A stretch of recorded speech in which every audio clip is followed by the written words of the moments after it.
We're well into NHL free agent frenzy, almost near the end of day 2. There's still lots of big names out on the market, plus there's still lots of NHL trades being discussed, and we have all the latest rumors on both the UFA market and the trade market. We'll discuss all we know coming up next. So welcome back to another video here at Top Shelf Hockey. As I mentioned today, we're going to look over the latest UFA and trade rumors based on what we've heard on the rumblings and around the NHL here over the last little while. There's all kinds of signings in the past 48 hours. We've had a few trades, but there's still lots of interesting names out there that are available for trade and lots of interesting names available on the UFA market. Just a quick warning in case any of this information becomes outdated, because it can become outdated extremely quick with one quick announcement or something from a team. But I'm recording this video here on Sunday afternoon, right around 4 o'clock Eastern time. So their information is relevant as of right now. By the time this makes it to YouTube over the next couple of hours, hopefully nothing has changed, but if it does, you'll know why, and certainly look for information in the pinned comment to be updated if anything does change. But here's the latest. Now, in Ottawa, we know that they're still contemplating and trying to consider an Allred Debrincat trade due to the fact that he does not want to sign a long-term deal. The latest information on Debrincat indicates that he gave a list of 5 teams to the Senators where he would consider signing long-term. According to reports from Ottawa media, out of those 5 teams, 2 out of the 5 reportedly had no interest in making the acquisition. The other 3 teams were interested. They have talked trade with the Senators, but they're nowhere close on getting a contract done for Debrincat. Apparently, he's looking for them like a long-term, probably like a max deal, sign and trade type of thing, 7 to 8 years. And it sounds like they don't want to do that. That's kind of a misplay here by his agent, in my opinion, looking for a sign and trade type of deal without knowing that there's really any team out there willing to give it to you. It's kind of odd because at the same time, most of the speculation on Debrincat wanting to move on was that he didn't want to sign in Ottawa long term, that he really wanted to have a chance to be on a UFA market. And it's just, this doesn't really all add up. I gotta think there's a little bit more information that we don't know on the whole situation. Maybe he doesn't like Ottawa as much as we've been led to believe. There's different reports out there. It's hard to say what's going down, but it's really hard to say if a trade is going to materialize or not. They, of course, have until his arbitration hearing to figure something out.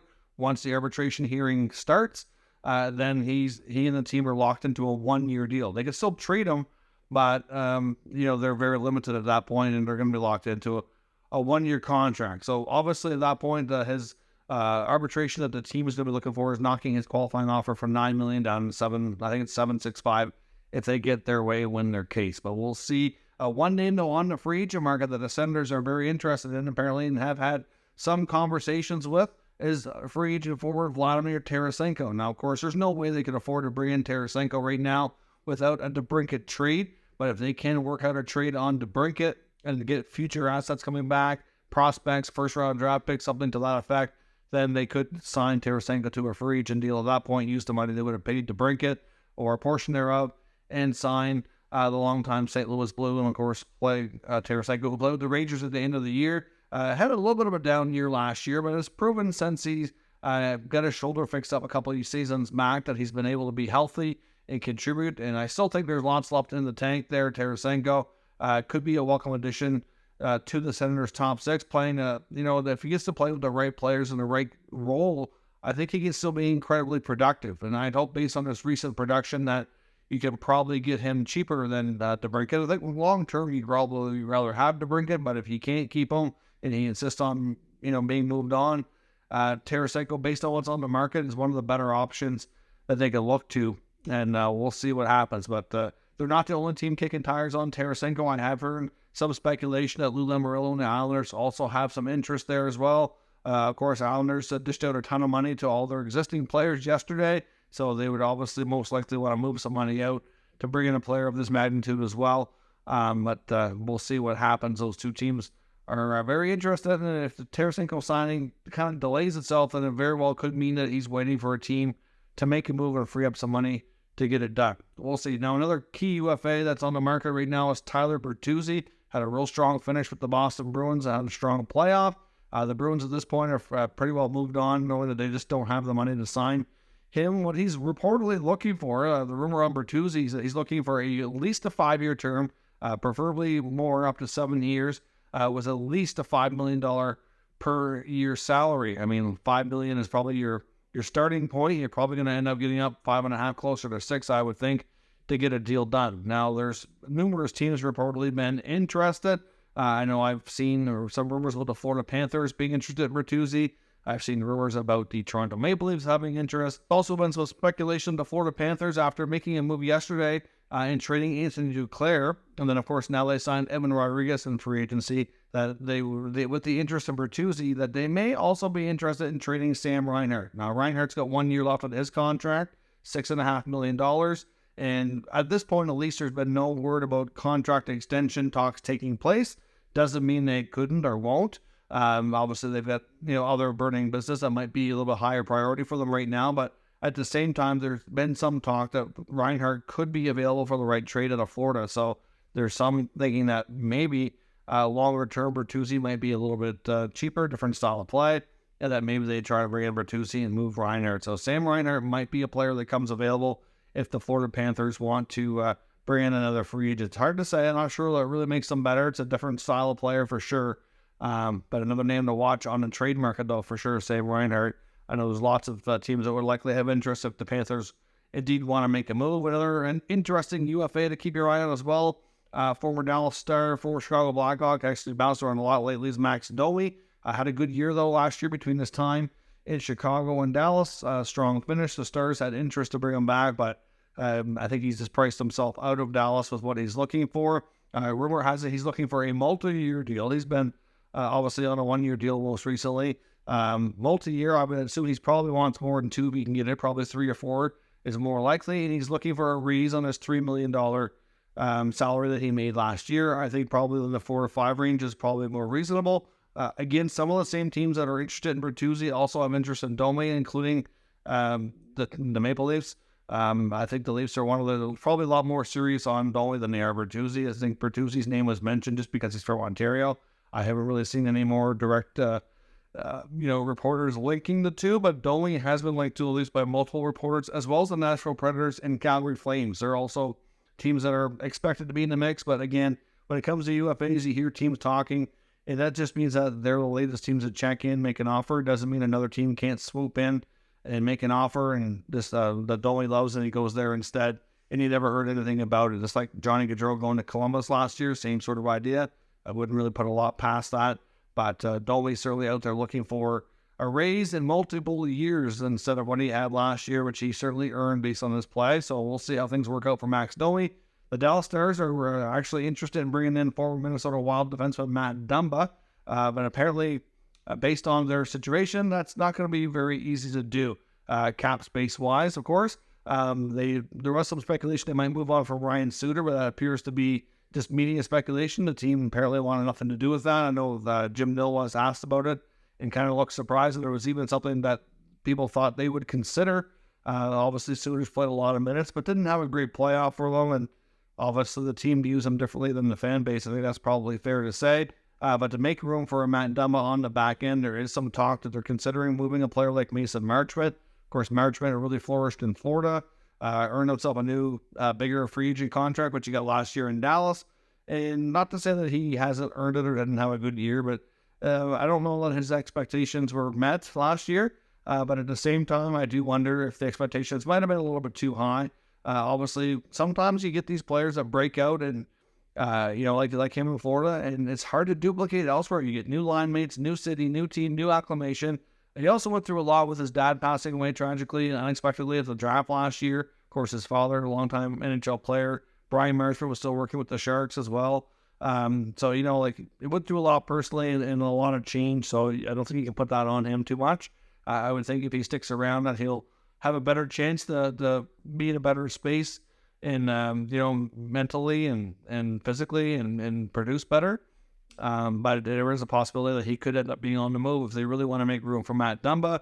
He does have a 10-team no-trade list that was given to him as part of that contract. So we'll have to see where things go on that front. But Marchment could be another name. So a lot of former Florida Panthers between Reinhart and Marchment that are potentially available. Like I said, of course, guys like Bertuzzi and Domi may be going into their spaces. Tarasenko is also interesting as well. On Erik Karlsson, of course, he's the biggest name out there by far that's available for trade, and it seems like it's down to 2 teams. There was 3 mentioned about a day or so ago, including the Kraken. The Kraken were very interested, but I think determined early on that they don't have the necessary assets, a real strong ability with their whole team situation to really make that work. So as much as they were interested, they appear to be out of it. And it seems to be with the Penguins and the Hurricanes are the most likely teams that are still having serious conversations. Now, will either of them land Karlsson? It's difficult to say, but it seems like if it's going to get done, that this might be one of the teams to do it.